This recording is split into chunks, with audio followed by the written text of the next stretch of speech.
Почитувани граѓани, почитувани представници на медиумите, почитувана јавност. Во медиумите се појавија информации и факти според кои Унијата на млади сили на ВМРО-ДПМНЕ во 2019 година организирала настан за кој постојат сериозни сомнежи дека е направен под превезот на завршен настан на невладина организација финансиран преку Еразмус програмата. Ова, почитувани граѓани, е скандалозно однесување на ВМРО-ДПМНЕ и доказ дека освен за проневери и криминал, освен тоа да грабаат пари во Белиот дворец, за ништо друго не знаат. Дали повторно се дрзнале да проневеруваат европски пари наменети за младите и да ги користат за лични партиски цели? Дали злоупотребиле европски пари за да спремаат црна пропаганда? Или пак под превезот на семинари и школи учеле како Мицковски да ги брани своите финансиери од правдата? Од видеото, снимките и фотографиите објавени од тој настан се гледа учеството на високи партиски функционери. Меѓу нив и Владо Мисајловски, некогашната десна рака на Милјана Киевски, а денес носител во изборната единица 2.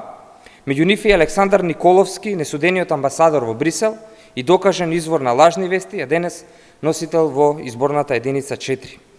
Дали Мисајловски и Николовски се соучесници во злоупотреба на европски пари, кои наместо за младите ги употребиле за партиски цели?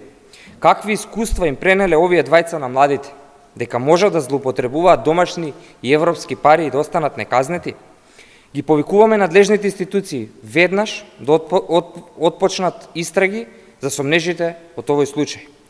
Овие индиции, освен што се спротивни на законот, тие ја подкопуваат кредибилноста на нашата држава пред ЕУ. Програмата Еразмус е реномирана програма преку која се финансираат проекти од образованието, предприемништвото, културата, а не партиски собери на ДПМНЕ.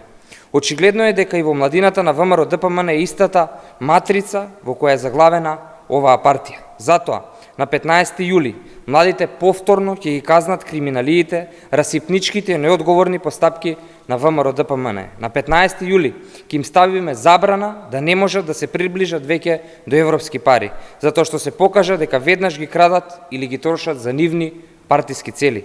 По 15 јули никогаш повеќе злоупотреба на средства во партиски цели, никогаш повеќе злоупотреба на европски фондови. По 15 јули никогаш повеќе режим во нашата држава.